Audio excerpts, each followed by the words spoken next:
Bien, legisladores de varios partidos de la oposición para debatir dos o tres temas que están hoy en el centro de la discusión política. Están Margarita Stolbizer, Laura Alonso, Oscar Aguad y Darío Giustossi. La primera pregunta que les quiero hacer es sobre esta, que también hablábamos con Macri, es sobre esta estrategia del gobierno de nosotros o el caos, nosotros o la muerte. ¿Cómo ven ustedes esto? ¿Puede afectar? ¿Puede haber gente asustada por esto realmente? La verdad es que no debemos dejarnos asustar, porque en realidad el miedo paraliza y lo que los argentinos tenemos que hacer es movernos hacia el futuro y es progresar definitivamente y salir de una situación de estancamiento. Así que diría que es una estrategia final del gobierno tratar de establecer algún tipo de política de miedo, nosotros o el abismo, y en realidad sabemos que después de este gobierno no viene el abismo, probablemente venga un mejor proceso, un mejor ciclo político y económico para la Argentina y para los argentinos, basado en hacer las cosas bien. Primero, respetar la ley, respetar el Estado de Derecho y buscar el diálogo entre las fuerzas políticas, los actores sociales y económicos que se ha perdido en todos estos años. Y una palabra que es clave, respeto. Si nos respetamos entre nosotros y respetamos la ley, este país le va a ir bárbaro. Creo que ahí está claro que, a ver, todos coincidimos que ha sido una estrategia, digamos, disimular los errores y los miedos del presente. Hoy, esta es la Argentina de los miedos. Es miedo a que te roben, es miedo a la inflación, miedo a perder el trabajo. Una empresa tiene miedo a veces a que el ejercicio del poder de la Argentina actual, este estilo que se ha impuesto en este último tiempo y que con la ley de abastecimiento intentan profundizarlo, que es una especie de supersecretaría de Comercio Interior para intervenir en los distintos sectores de la vida económica. Cada sector de la sociedad hoy sufre un miedo distinto. Y lo que va a pasar en el futuro es que esos miedos se van a ir apagando.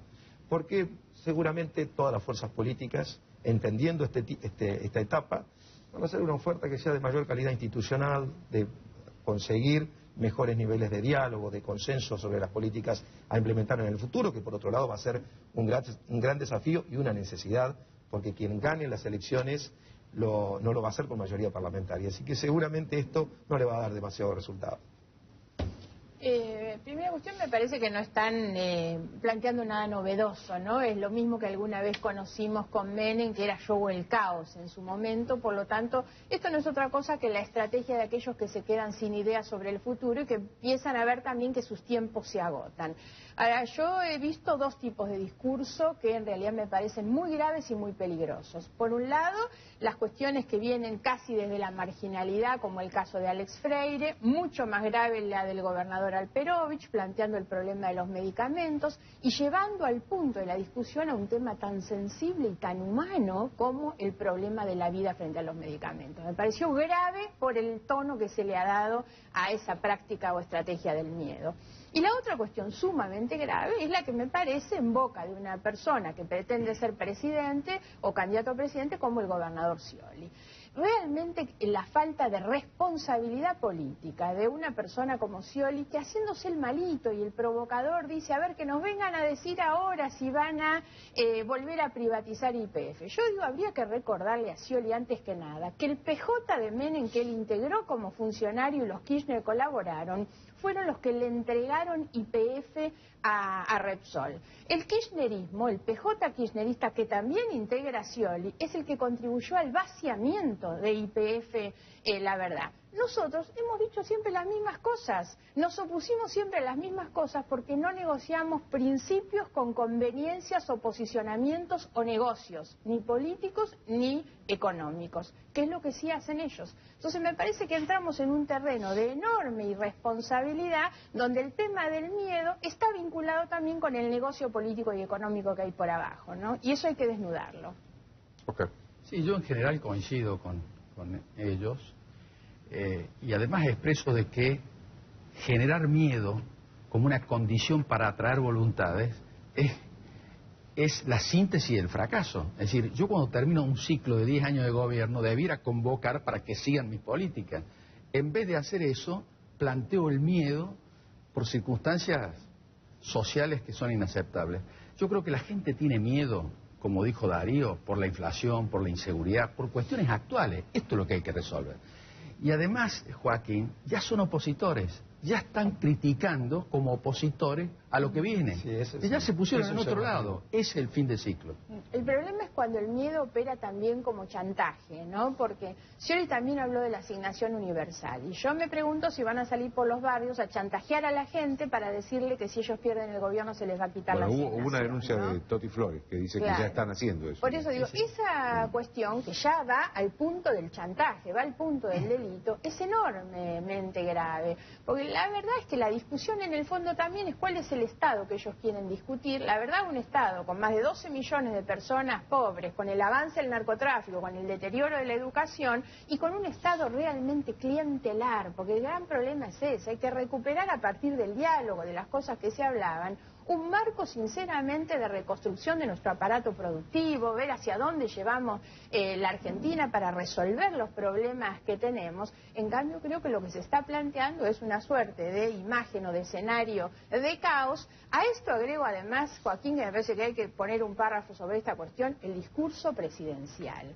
El discurso presidencial ha sido de tanta gravedad. Cuando la presidenta dice un día van a atentar contra mí el ISIS y al otro día dice atentan, miren hacia el norte. Yo digo, ese discurso es de una gravedad increíble. Ahora, ¿sabe qué es lo que me parece que es más grave? Es que ya nadie le lleva el apunte. Porque un presidente de la nación decir semejante cosa, esto debió haber explotado en el mundo por la gravedad que tiene la denuncia. Y sin embargo, ¿qué pasó? Nada. Fíjese la irrelevancia que empieza a tener este tipo de argumentos en boca de la presidenta, ¿no? Y eso también es muy malo y muy grave. No, se cae tan, perdón, hay un tema, por ejemplo. Nosotros asumimos el desafío de la asignación universal por hijo de hacerla por ley, o que acepte el oficialismo bajar a la Cámara de Diputados a discutir, establecer un mínimo imponible de impuestos a las ganancias con una escala consensuada por todos los sectores y que sea un ajuste por ley. Entonces, de esa manera va a quedar develado en realidad a qué hay que temerle. Hay que temerle a la continuidad en el ejercicio despótico del poder que tiene el actual gobierno. Yo quiero tomar un tema que dijo ella. Ningún argentino va a perder un derecho adquirido. No importa quién sea el presidente. Claro. Entonces la estrategia del miedo, la verdad yo no le tengo miedo a la estrategia del miedo, ni siquiera a las personas que más necesitan, porque lo último que no te puede robar ni sacar nadie, y menos aún el kirchnerismo, es la dignidad. Y nosotros hemos visto en situaciones de mucha pobreza y de mucha necesidad cómo los argentinos han ido a las urnas y no tuvieron miedo a la hora de votar. Entonces a mí me parece que es una estrategia fallida que habla del fracaso, como dijo Oscar, y que, digamos, a ver, no hay que darle más importancia de la que tiene, y sí confiar en nuestra gente, y sí nosotros que nos hemos comprometido, todos nuestros candidatos presidenciales, a garantizar por ley la asignación por hijo y otros beneficios que por supuesto ayudan a los que menos tienen, es la base fundamental para empezar después a tomar las decisiones correctas, no tener miedo de salir a la calle, poder tener un buen trabajo y una buena educación y poder proyectar un futuro. Pero por favor, creamos en nuestra gente, porque en las peores condiciones la dignidad es lo último que se ha perdido en este país, hasta en los peores momentos de la historia. Quiero plantearles otro tema, que es la reforma del Código de Procedimiento Penal, porque hoy escuché, en los últimos días también, muchas versiones que dicen que esto llevaría a la impunidad. Esto estaría buscando el gobierno la impunidad frente a las causas de corrupción. ¿Cómo ven ustedes esto?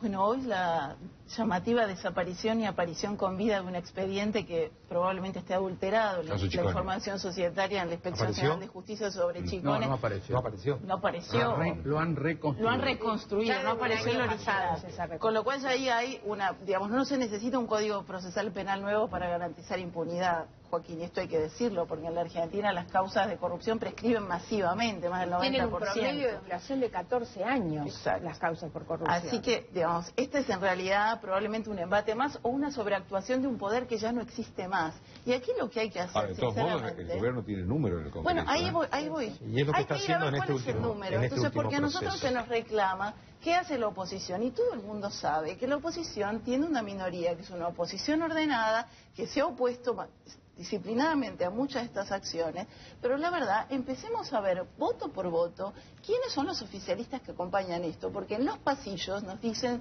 voto esto tapándome la nariz. Entonces, ¿sabe qué, Joaquín? Vayamos a buscar uno por uno y que la sociedad los interpele a cada uno de los oficialistas que a nosotros nos dicen en el pasillo, me veo obligado a votar esto, y que se hagan cargo de sus votos. Y después vendrá el momento donde el Congreso, el nuevo Congreso y el nuevo presidente, sea quien sea, decidirán, y la sociedad, qué cosas se revisan y qué cosas se cambian. Sí, ya habían manifestado algunos legisladores, el caso del primer candidato a diputado nacional por la provincia de Buenos Aires, había manifestado claramente que le parecía poco satisfactorio que el vicepresidente de la Nación sea investigado. Esto fue el 13 de julio de este año.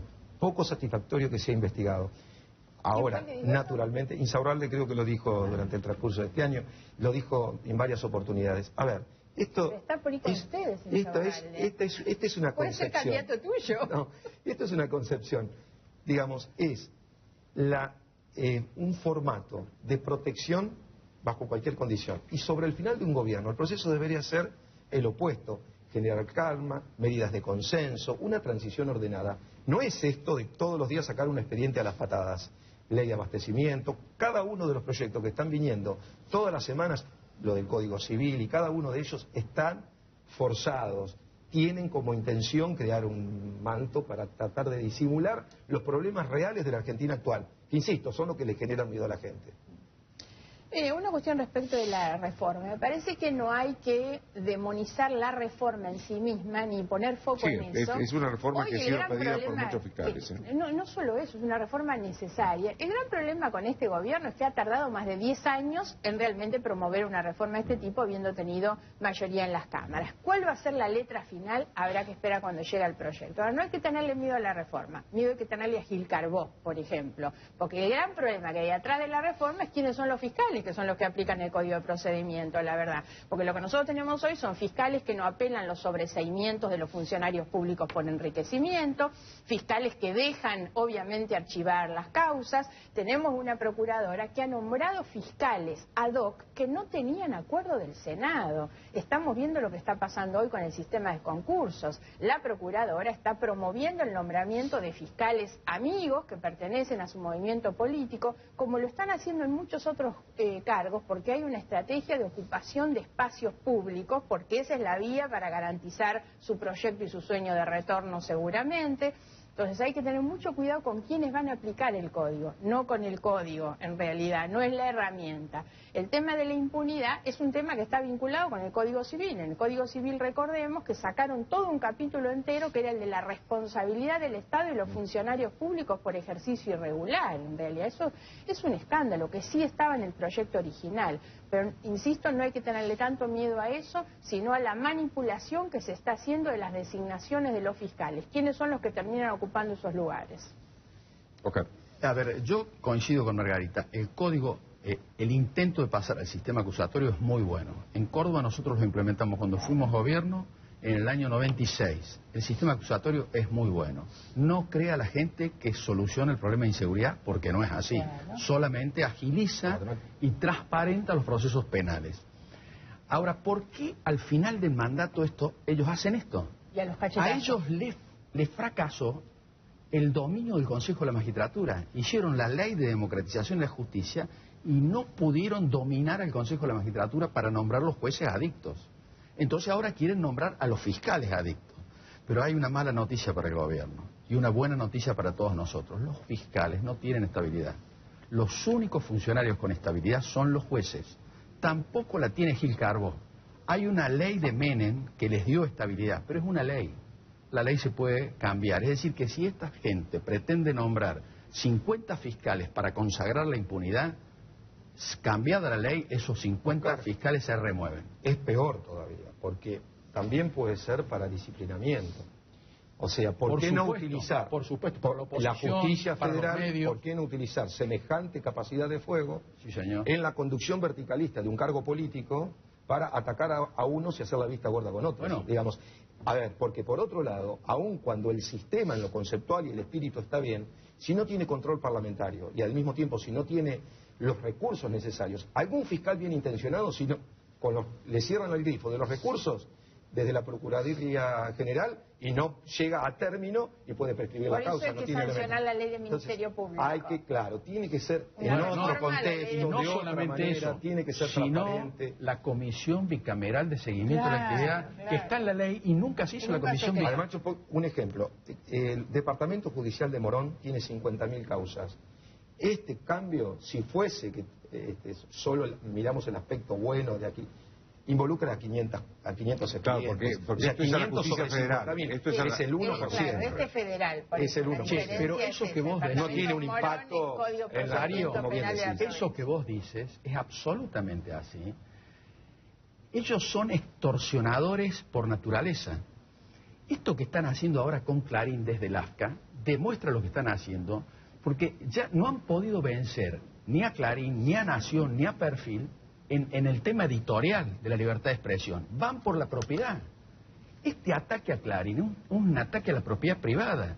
Quieren liquidar económicamente al grupo, por eso le quieren sacar Cablevisión. Es Y decir, con es fiscales un generales método- adictos con el sistema acusatorio, perdón, mañana les toca a alguno de ustedes, mañana es, Pero absolutamente. mañana es ataque político, es ataque para un empresario que no diga Es un o le resulte mecanismo incómodo. fascista. Convengamos que tiene un nivel Pero de no riesgo no muy es el importante. procedimiento. El procedimiento está en la justicia de la Ciudad de Buenos Aires, en la de Córdoba, en la de la Claro, provincia, en claro. muchas El espíritu provincias. no es malo. Es un sistema que lo que hace es favorecer la celeridad en las causas. Hoy nosotros tenemos una situación de demora, de retraso, que ha perdido la naturaleza propia de la justicia que es lente, que no llega nunca, no es justicia. 14 años de promedio de duración las causas por corrupción, en realidad. Entonces Además, hay que hacer los Margarita, procesos más transparentes, como dice Oscar, con más celeridad. Ahora hace falta también un mecanismo de control sobre el ejercicio de la Sí, función Margarita, del vos Ministerio y yo, Público, que ¿no? estamos en la Comisión de Penal, no han querido tratar este código en todos estos años.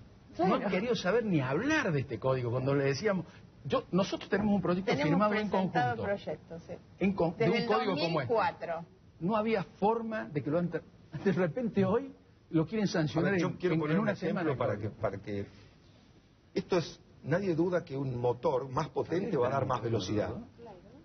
Pero si no le ponemos un freno, puede generar enormes riesgos. También firmo. Un motor potente para un auto permite llegar más rápido, o sea, en este caso le das más potencia a los fiscales y tiempo y plazos, pero si no le ponemos frenos y controles y límites, esto puede ser mal utilizado y puede poner en riesgo y generar el efecto opuesto al buscado, que es impunidad o, en todo caso, como una herramienta de amedrentamiento de los sectores opositores. Hay un tema que a mí me parece que es importante, porque estamos hablando de códigos de fondo. Se aprobó de manera antirreglamentaria y violenta, diría, un código civil y comercial unificado, con violación del espíritu del proyecto original. Estas son las cosas que tiene que cambiar, que es cómo se discuten estas cuestiones de fondo que van a marcar el futuro de la Argentina en los próximos 20, 30 o 50 años y tienen que discutirse abiertamente de cara a la sociedad. Por eso cuando venían y decían en el debate, bueno, el código de Vélez Sarsfield se aprobó a libro cerrado. En el siglo XIX, cuando la Argentina no tenía una democracia plena, esto es el tercer milenio, la gente quiere participar, quiere tener una voz, se siente con ganas de ser parte. Entonces, ¿por qué no dar esta discusión? Como se dijo acá, el sistema acusatorio es bueno. Entonces, ¿por qué el kirchnerismo insiste en imponer una visión del mundo que no es compartida por 7 de cada 10 argentinos que no los votaron en octubre? Entonces, lo que tendrían que estar haciendo es consensuar la transición, poner estos temas en debate, pero no imponer el debate, no imponer una visión del mundo, porque hay muchas visiones del mundo y de la Argentina que tenemos los argentinos, y es probable que entre todos podamos construir una que sea superadora, cediendo algo para ganar colectivamente. Entonces, la verdad es que lo que viene, por eso probablemente intenten imponerlo y vayamos a buscar los votos del oficialismo para ver quién es cada uno de los que están votando estas cosas, porque de los opositores ya se sabe quiénes nos oponemos, pero veamos quiénes son los que hoy se oponen, que se tapan la nariz, y no dejemos que nos impongan un modelo de vida, no dejemos que nos impongan un modelo de Argentina, porque hay mucho en discusión, y la Argentina que viene tiene que ser diferente y va a ser distinta, porque es una Argentina de encuentro, es una Argentina de diálogo, es de consenso, donde cada uno en la negociación obviamente va a estar dispuesto a ceder, pero basta de imposiciones, basta de gritos, basta de discurseo y basta de relato mentiroso. Esa es la Argentina que no queremos más. Además, después de 11 años de gobierno, ¿no? La fantasía napoleónica de la presidenta viene a explotar sobre el año final de su mandato, tratando de forzar una discusión como esta. Aprobar un código civil a los cachetazos con la mitad del Congreso para empezar a regir en el 2016, una de las cuestiones que nosotros proponemos a todos los bloques es que cuando cambie la relación de fuerza, lo primero que hay que sancionar es una ley que suspenda la puesta en vigencia de ese código, porque va a empezar recién en el 2016, pero lo sacaron ahora en el 2014 a los cachetazos, no cumpliendo con cuestiones reglamentarias, para las que incluso tenían mayoría suficiente como para poder haber hecho las cosas bien. pero parece que les gusta hacerlos así. Siempre ese mecanismo autoritario, parece que intentan demostrar poder a través de eso, que llevarse todo por delante, ¿no? El riesgo con el Código de Procedimiento vuelve a ser el mismo. Hay proyectos, hay antecedentes, ahora no los discutieron nunca. Tampoco resiste más un código sobre el que se trabaja con parches. Hay cantidades de proyectos que buscan poner parches y no se puede. Hay que discutir integralmente, pero hay que discutir seriamente. Muchos de los proyectos tienen aval académico en realidad, entonces hay que trabajar un poco con eso. Creo que hay que ser más serios y esta gente ha perdido. En la desesperación de su fin de mandato ha perdido totalmente la seriedad y la racionalidad, ¿no? Ya agradezco a los cuatro. Gracias. Una pausa.